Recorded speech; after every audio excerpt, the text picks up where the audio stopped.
Mario na nauna. Jesus. Kasi hinahanap kita. Akala ko ano ka sa Ano nga, kusina eh. lang tayo tangina pa. Atin natin nagtago. Oo, Sabi niya, saan ba? Sino ba ang mauna sa inyo? Bahala na nga ang Holy Spirit. Hindi ko siya Bahala si makita. Lord. Ginaganon ko, hindi ko siya makita eh. Ito yung gospel. Diba? Ay, buti-buti ni Amang Yahweh. Mabuti ba si Amang Yahweh? Amen. Tayo ba'y pinagpala ngayon? Yes, Talaga. amen. Tinipon na naman tayo sa dakong Nagpala si Mr. kabanal-banalang Nani. lugar na ito na talagang andyan lagi. Lika, akibat na pagsubok ang ating mga biyaya. Walang tao na hindi nagsasakripisyo para marating mo. Yung halimbawa, gusto ni Lord, pinahintulutan, na tayo ay aakyat doon sa mataas na bundok, bago tayo makarating doon, dito muna sa bulubundukin. Di ba po, brother? Kasi hindi naman kaagad-agad, nandoon na tayo sa taas na taas. Sa bundok, mataas na bundok. Dito muna tayo. Kaya nga po, nandito na tayo sa bagong Jerusalem, Yung bundok Na- na siya sa mga Opo. pinakamataas na bundok. pinakamataas na bundok. O, di ba? Oo. Bago natin narating ang bundok Sinai, talagang pinahintulutan ni Amang Yahweh yung dumaan tayo sa Bundok, Sinay, sa Malubak. Balikin. sa rough road na ating mga pinagdaanan ng ating mga buhay. Dahil sabi nga, hindi lahat hapis ang ating buhay. May luwalhati, may liwanag, May hapis. may hapis, may May tuwa. tuwa, may Liwanag. luwalhati, may liwanag. O, di ba? Ganun ang buhay kasi siya ang may gawa ng lahat ng yan. Siya ang nagpanganap ng lahat ng yan. Siya ang nagpangyari ng lahat ng yan sa ating mga buhay. Malakas sa palakpak sa ating Diyos sa buhay. Kaya nga, sabi ni Santiago sa pagbasa, unang pagbasa, ay tayo daw, wag tutularan natin yung mga libadora ng pariseo at mga eskriba. Wag na tayo maging Iwasan parisism lagi. Iwasan Pagkunwari, mga plastic. Sabi, plastic Tupperware na. naman. Tupperware, kahit pa rin, plastic pa rin yun. Hindi pa rin yan original. Di ba po, Brad? O, kailangan. Lahat ng tao ay plastic. Kaya nga po, lahat tayo Yung ay iyong plastic. bituka ay plastic. Plastic. Gawa sa plastic Yung yan. mga litid mo ay Yung plastic. ating buong katauhan ay mga plastic May yun. plastic. Gano'n. Opo. Bahagi mo, ang mga Bahagi mo, ng ay ating plastic. pangangatawan. The parts Kaya of the nga body. ikaw, nakita mo yung blood mo, flexible. Apo. Di ganun. pagka-plastic. Kasi may plastic yun. Kaya huwag kayong magagalit kapag narinig kung tinawag kayong plastic. Plastic. Normal lang. Normal. Pero iba galit na galit. Di ba? Nanggigilait eh. Di ba? Tayo, masanay na tayo. Nasabihin, tayo ay mga plastic. Pero darating ang panahon, mawawala din yung pagka-plastic mo. Pagka-plastic. Bakit? Ikaw ay babaguhin ng Amen. Diyos. Pag Dahil- binago ka ng Diyos, Ang pangyayari, Kasi opo, spiritual na buhay, buhay na. na ang mayroon. Wala nang kamatayan. Kasi, Ibabalik yung yung yun na yung forever, brother. na mortal life. Mortal life. Kasi pag dito na, Ay, immortal life pa yun. Immortal ba? Immortal life yata. Immortal life. Brad, pag dito pa. Immortal, wala nang kamatayan. Wala na. Mortal. Kasi dito, nasa laman pa tayo. Mhm. Di ba po? Andyan ang Magiging kahinaan, immortal pagiging. being, ibabalik. Pagiging mortal being natin. Immortal. Immortal na yung spiritual life na yun na ibibigay ng Diyos. Dahil yan ay nagmumula sa Diyos. Di ba? Amen. Malakas sa palakpak ating Diyos na buhay.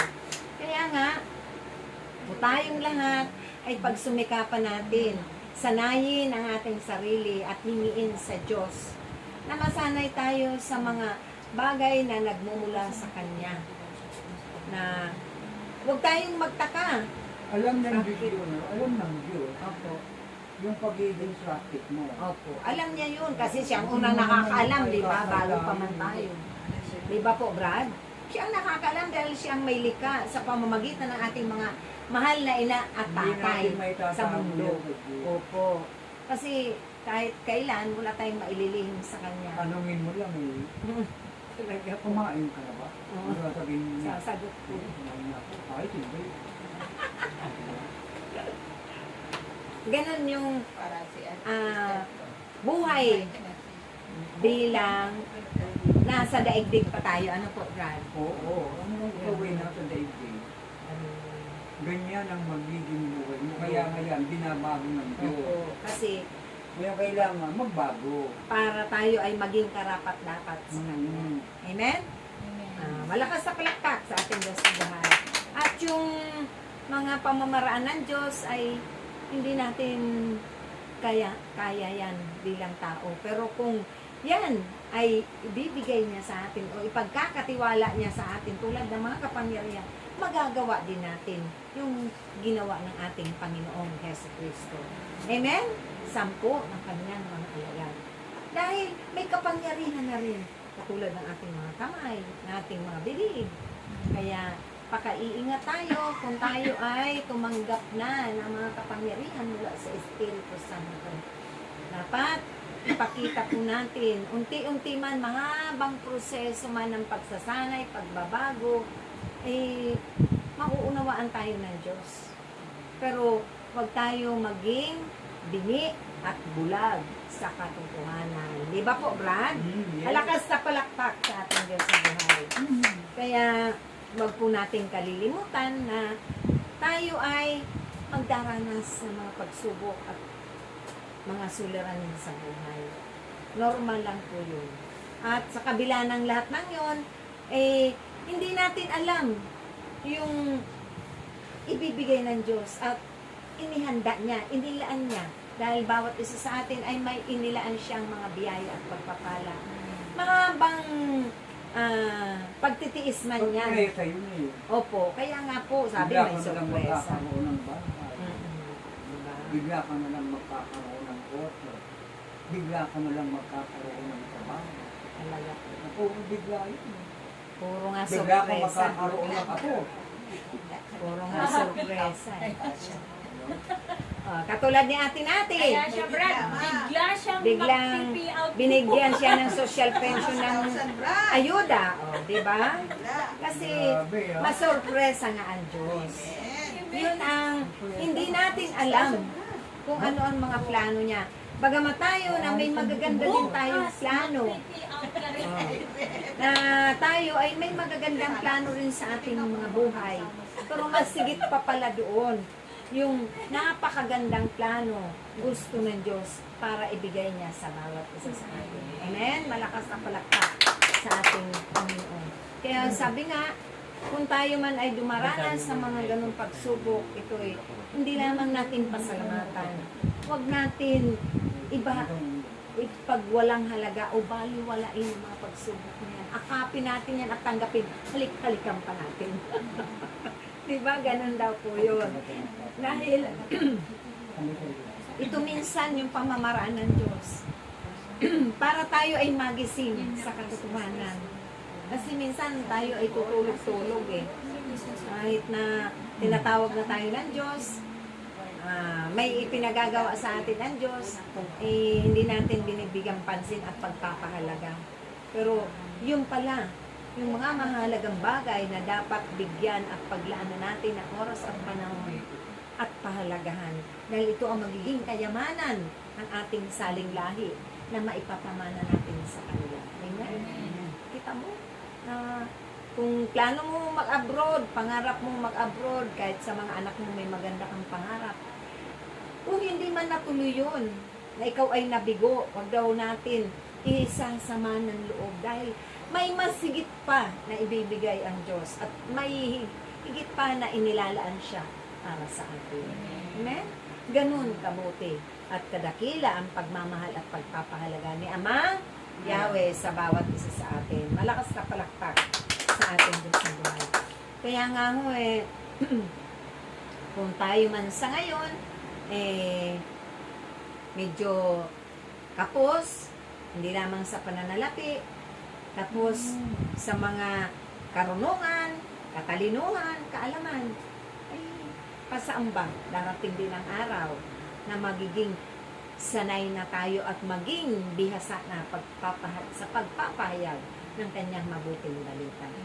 Dahil ito ang panimula para sanayin tayo ng Diyos ng mabubuting bagay.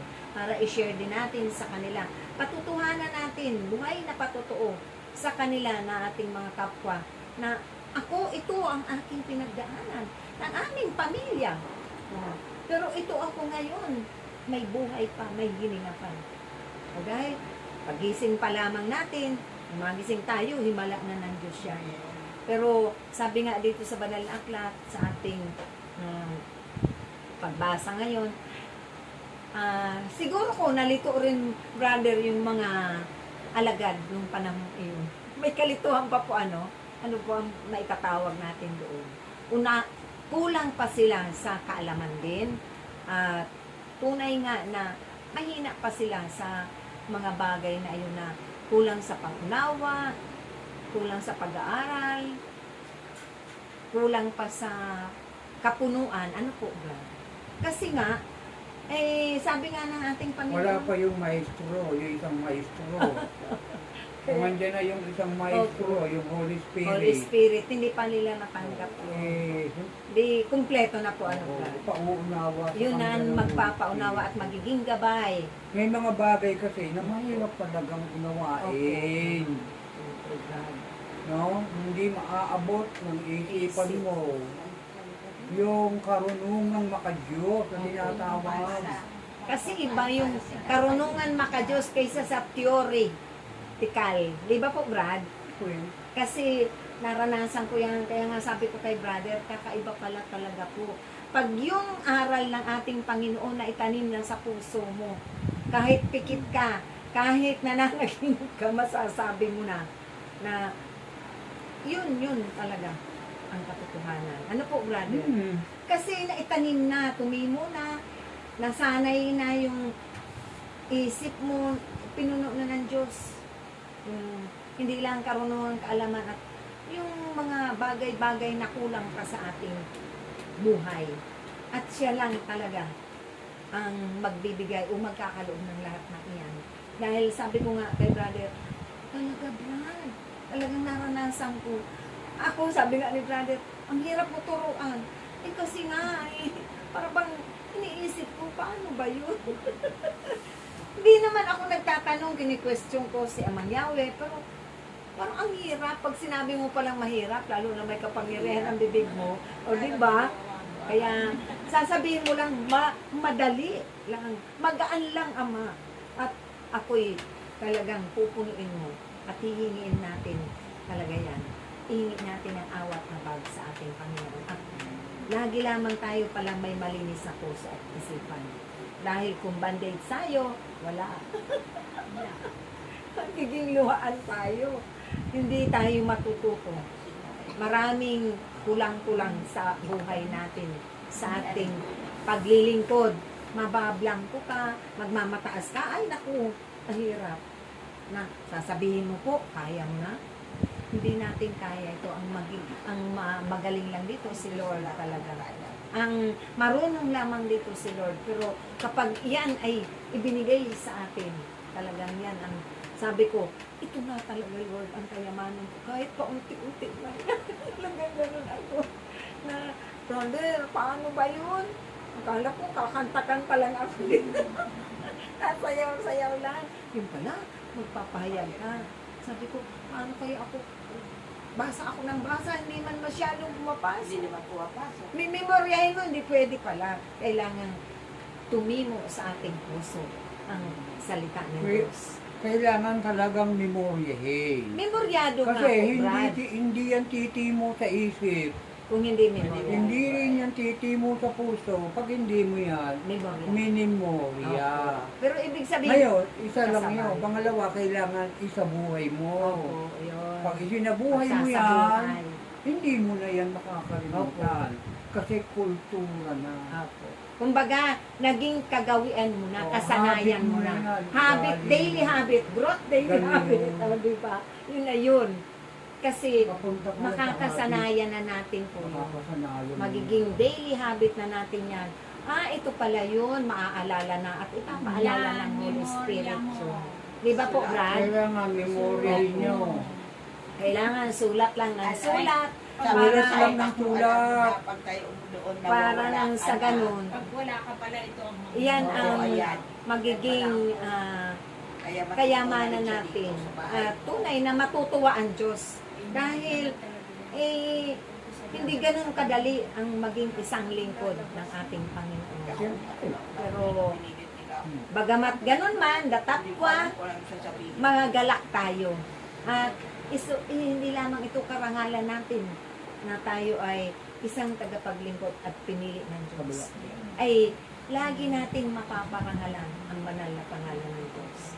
At kung tayo man ay itinataas sa pamamagitan ng ating patuloy na magpapakababa tayo, naku, hallelujah, biyaya at grasya na yan sa ating buhay. Amen? Malakas na palakpak sa ating Diyos na buhay. Na wag nating katakutan yung tatayo daw pala talaga. Ako nga sa simbahan nun, nawala talaga ako. Sabi niya, baby, Kangina Teresita, nagpraktikum ka sa harapan ko, ayos na ayos ka ngayon. Panginginig po ka talaga. Ako naranasan ko po yan.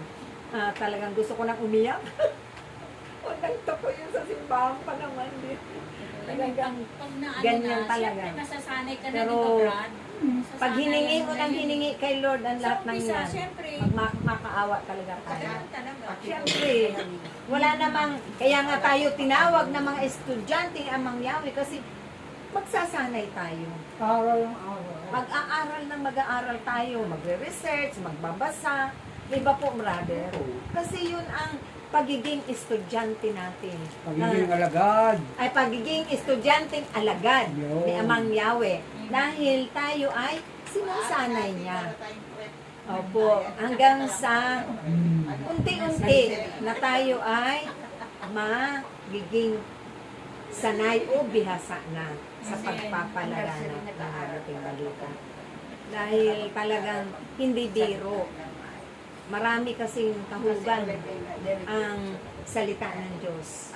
Millions, billions of meanings. Di pa po, Brad? Tama po ba yun? Thousands of, Sabi ng marami. ganun, pag millions, hindi po.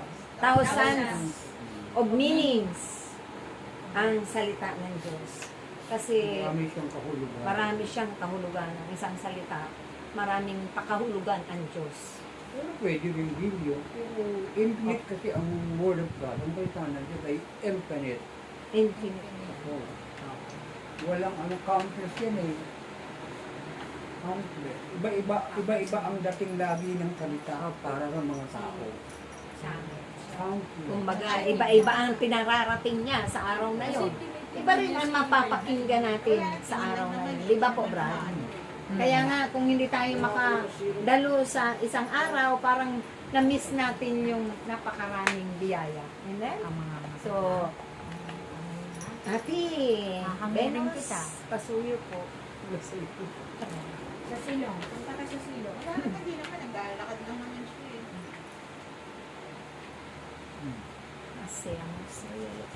Kaya kayo ay patuloy na umasa at manalig sa Diyos. Patuloy kayong magtiwala at sumampalataya sa Diyos. Na anuman ang hingin ninyo sa Kanya ay paniwalaan ninyo at panaligan ninyo na ito ay pagkakaloob ng Diyos sa bawat isa sa inyo. Magtiwala kayo sa Kanya sapagkat ang Diyos kailanman ang Kanyang pangako ay hindi napapako. Ito ay magaganap sa inyong mga buhay. Kaya patuloy lang kayo maglingkod sa Kanya. Patuloy kayong gumawa ng mabuti. At sa paggawa ninyo ng mabuti sa inyong kapwa, mapaparangalan ang Diyos na inyong pinagbibigyan. Amen. Maraming salamat. Malakas na palakpak sa ating Diyos sa buhay.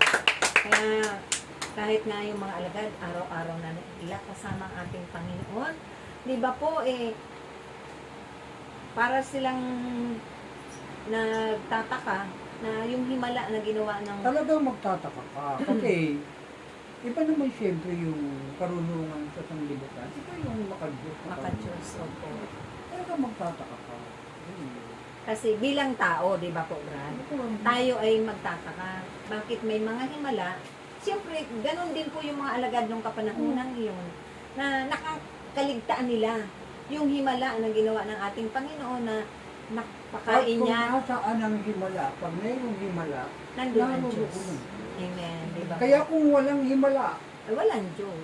walang Diyos doon. Opo. Kasi wala naman palang himala. Wala eh. yung presensya ng Diyos, di ba po? Brad? Oo. Kaya nga po sila, nakalimutan nila na yung Eh ano ba ang himala? himala, yun yung kapangyarihan ng Diyos na napapaganap niya ang mga bagay-bagay. Di ba po, brother? Hindi mo man nakikita ng iyong mga mata, talagang yun, pinananaligan mo, pinagkakatiwalaan mo na mangyayari ang lahat ng iyan. Mapangyayari ng Diyos. Di ba po, Brad? Ang himala, eh yung nagbago ka Opo. sa iyong buhay, himala yun. Isang himala. Kaya nga, tignan mo kung may nababago sa'yo. sa atin. Kaya nga, Pag i-examine walang natin. nagbago sa buhay mo, Walang himala.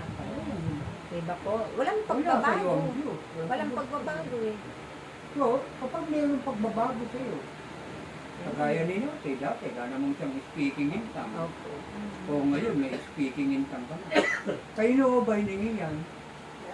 O, hindi naman kay Father. Opo. Hindi naman kay Brother Dominic. Yan ba hiningi mo sa impacto? Hindi po.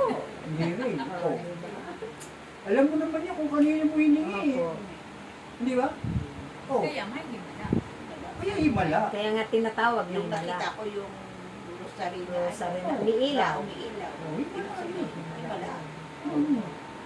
Kasi Kasi- himala, mayroong himala, Naroon ang Diyos. Ang Diyos. ang Diyos. Ang mabigat kapag walang Himala. Wala talaga ang Diyos. Gaya ng ano ni Nora, no? Walang himala. Pelikula lang yun na walang himala, brother. Diba po? Sa pelikula lang yun, kay Nora Honor. Pero tayo dito, naghihimala ang Diyos sa atin. Hindi naman ganun ang meaning nun eh. Mayroong himala. Hindi naman ganun ang meaning. Kasi ibang ano. Iba ang kahulugan ng kanyang, yung salita niya yun, iba yung kahulugan doon Yan sa sa tunay na himala na ginawa niya. Opo. Ang hinahanap siguro, yun nga, ang naghahanap yung mga tao ng himala. spiritual miracle. Opo. O, kaya mo Oo, sinasabi, Brad, di ba? Kaya sinabi niya na Walang himala. Walang nangyayari. Kasi walang Naghahanap sila ng nagaganap milagro na eh. maganda. Opo. Kaya ko lang himala. O, yun ang baksak ng salita. Kaso nga, wala namang pinahintulutan na himala ang Diyos, di ba po? Ano po? Doon sa salita ni Nora, no? Di ba? Yung mabuhay ka lang, Himala na yun. wala na yun. Yung magising ka nga lang po, di ba, Brad? Oo. Himala na ng Diyos yan sa Di ba atin. naman ang himala pang gusto mong makita? Eh, yung hindi mo nga alam eh, yung nang humihinga ka lang, himala na eh. Oo, di ba po? Kasi hindi natin mabibili yung buhay, So ba, yung madurugtungan. subukan mo nang pigilin yung paghinga mo. Ano kaya itsura mo nun at saka anong mangyayari sa iyo? Di ba, Brad? Diyan o ka na. Huwag kang huminga, sige. Puro higop lang. Aray ko, Diyos. Sige nga. O, Walang palabas. Ako, Diyos ko. Eh, saan ba nanggaling yung pinitibot natin? Sa Diyos. Diyos. Ha? Ha? Yung hangin. Saan galing? Sa Diyos. Sa puno. Sa puno. Sa mga Ganun ba? sa puno nanilikha ng Ah, ating Panginoon. saan galing yung hangin? Siyempre sa puno. Sa puno. Ang Diyos ay gumawa ng puno para sabihin sa'yo na kung walang puno, mamamatay ka. Ano po? Kasi yun ang Doon magiging nagmumula yung hangin. Sa puno. oxygen natin. Di ba? Libreng Kaya- oxygen. Kaya kapag pinutol yung puno, Hindi ka pwedeng magmayabang. kapag pinutol yung puno, Brad, di ba nagkakabaha, nagkakaha, Landslide. nagkakabagyo. Lahat yan, abutin mo. Apektado lahat. Amen. Ano po yun? Kasi nga, bago likhain ang tao, nilikha niya muna ang lahat ng pangangailangan natin. Para maging kumpleto tayo sa ating pangangailangan. Pero Siyempre, sad to say, mga abusado ng mga tao na hindi dapat gawin yung mga bagay na yun. Pero wala eh. Hindi sila sumusunod. Hindi lamang sa batas na makamundo, higit sa batas ng Diyos. Dahil i-provide niya yan para magkaroon tayo ng libreng hangin. Hindi yung oxygen, binabayaran. Hangin din yun, di ba po, brother? Ang oxygen, hangin din yun. Kaya lang ba, bayaran mo, libo-libo. Mahal yun. Samantala yung fresh air ay libre yun na nagmumula sa mga puno na likha ng ating Panginoon Amang Yahweh sa pamamagitan ng salita ng Diyos. Amen? Malakas sa palakpak sa ating mga Ay, magaling din ang tao. Ang tao, naka-invento. Paano gagawa ng Yan lang, ha? oxygen? Oh. Tama? Pero yung katalinuhan na yan, nagmumula rin kay Amang Yahweh, di ba po, Siyempre, Brad? tinuro ng Diyos yun. Naging high-tech rin. Tinuro niya rin yun sa mga matatalino, ng mga scientists. Kaya, nagiging isang pagsubok din yan. Ano ba, brother po, ang maitatawag Ano pa? doon? But, naging high-tech Yun din ang tayo. tinatawag na wisdom of God, karunungan ng Diyos. Kaso nga, inabuso na mga Lahat ng karunungan ay galing sa Sa Diyos. Oh. Ngayon, yung sinasabi mong inabuso. Oh. Ugali ng tao, yun eh, yung pang-aabuso eh. Kasi nga, Nagiging- yung pagiging greed. Okay. So, yun eh, isang ugali ng tao na hindi maganda. Ano po yun? Kaya nga yan, pinababago ng Diyos yung ganung mga ugali. Kasi nga, ang pagiging walang kabusugan yun. Walang kakontentuhan po, ano ba? Kasakiman, kaganidan, ang magiging resulta. Amen. Asya lang ay arikin. Kaya, ang mga aral at turo ng Diyos, ito ay isabuhay ninyo upang maunawaan ninyo ang mga nais ng Diyos na sabihin para sa inyo upang tumimo ang kanyang mga salita sa inyong mga puso at sa inyong pagsunod sa kanyang kalooban. Naway palagi ninyong lakipan ng pag-ibig na nagbumula sa kanya. Maraming salamat po. Malakas sa kalakpakan. Kaya huwag natin kalilimutan yung mga turo at aral niya na kung yan man ay naipatimo na ng Diyos sa ating mga puso, kalooban, pagsumikapan natin ito na unti-unti man ang habang proseso ng pagsasanay man, pamuhay, ang mahalaga, magagawa natin ito ayon sa kalooban ng Diyos. Dahil kung hindi, kaawa-awa ang ating magiging kahihinatnan, magiging kalagayan, lalong-lalo na ang ating mga mahal sa buhay. Di ba po? Na ito, yung daan para yung sa pagsunod natin ng buong puso, walang mga pag-aalinlangan, walang pagkukunwari, naglilingkod tayo ng buong katapatan, makatotohanan, ang ganting pagpapala ng Diyos ay sa ating mga buhay. Na ito, mamamana rin ang ating mga mahal sa buhay. Ito na yung kayamanan na hindi na uubos, na nararapat. Ito ang hangarin natin maipamana sa kanila. Dahil kapag ito, sila rin ay mapapanuto sa kanilang mga buhay. So yun lamang po, maraming salamat.